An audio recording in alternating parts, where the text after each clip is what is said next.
Hello everyone, this is Sandhya. Today I'm going to be showing you how I created two loosely watercolored cards using the daffodils from the March Beginnings card kit. I start off by stamping my image using VersaFine Clear ink on some cold pressed watercolor paper. The watercolor paper I'm using today is from Strathmore. It is the 140 pound. It is a heavyweight paper with some tooth to it. So I stamp over it a couple times in order to get a crisp impression. I repeat that a second time for my second card panel. Once again, I just go in and stamp it a couple times to get a real crisp black impression. I usually like to stamp my image a couple times just to make sure I have a backup in case something goes wrong with my first card, but luckily today both versions worked out. For watercoloring, I bring in some student grade watercolor. It's just a couple of shades of yellow and some greens mixed together.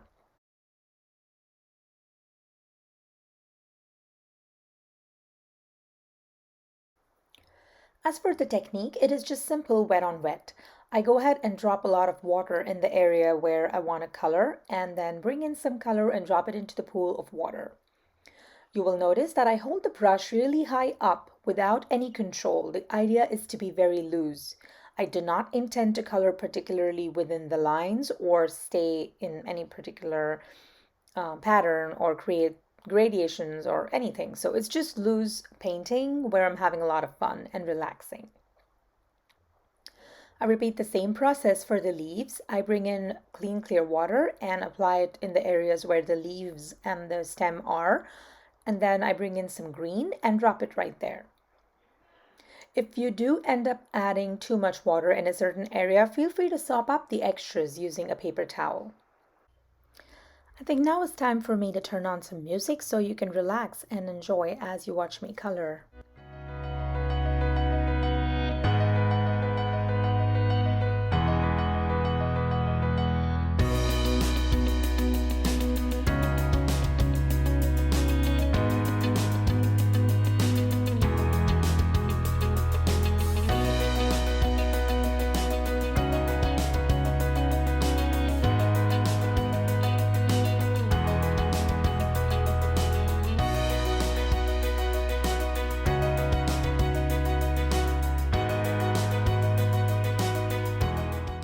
Once the first layer is completely dry, the color really fades out. So I come back in with some concentrated color this time and add it to the areas that I think should have shadows.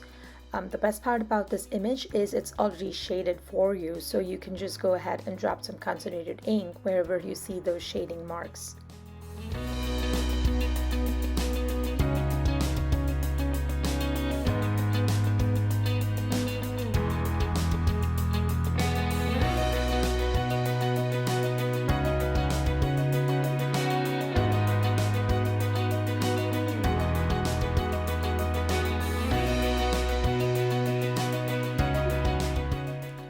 When I'm happy with the coloring, I go ahead and add some splatters. I use the same green and yellow to add splatters, plenty of splatters to the background.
Once I'm happy with the splatters and painting on my second panel, I'm ready to pick up my sentiment and complete my cards. For the first card, I picked up a sentiment from the Insightful Meadows stamp set. It's called Smiles Are Proof of Everyday Miracles. I use a piece of acetate to position my sentiment because I'm directly stamping on my painted panel. So the acetate kind of just helps me to make sure it is the sentiment has been positioned exactly the way I want it to be. So you can see here, I find it to be a little too close to the image, so I wanted to move a little bit. So then I use the acetate as a guide to move my sentiment a little bit and then test it out. Once I'm happy with the position, I move the acetate away and go ahead and stamp it out on my panel.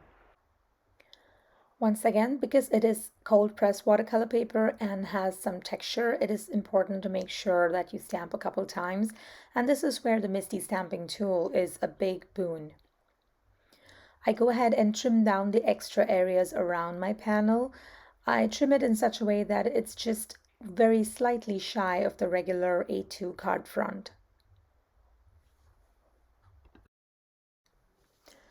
Next, I got ready with a sentiment from the Smack Kit from March 2020. It's called Growth is a Process. The sentiment I picked is Seeing You Heals Me. It is a quote by Rumi. Once again, I used a piece of acetate to position my stamp exactly where I wanted it and used it as a guide to stamp out my sentiment. Once I was happy with that, I trimmed down my panel using a Sussex die, and then I used some green ribbon to tie a bow around the card. The ribbon I'm using is from Michaels. They currently have their all-time low price sale going on, so I picked up a few ribbons for 99 cents each. I went for mostly the sheer ones, which are really thin, so they don't add too much bulk to the card. In any case, I decided to make the first card a little bulky, as in with a lot of dimension, foam tape, and bow, and decided to keep the second one as a one-layer card, so it's going to be really flat and easy to mail. Next, I prepare an A2 card base using off-white or cream colored cardstock and add my panel down using some foam tape. For the second one, I just add simple liquid adhesive to the back of my panel and put it down on cream card base again. The reason I'm using cream card base here is because it complements the white of the watercolor paper, which is not a bright white, and so it would look a little awkward if I put it on my standard bright white from Nina cardstock. This completes my cards for today, and I hope you like them. Don't forget to hit the like button and subscribe to my YouTube channel. Thank you so much for joining me. Have a wonderful day.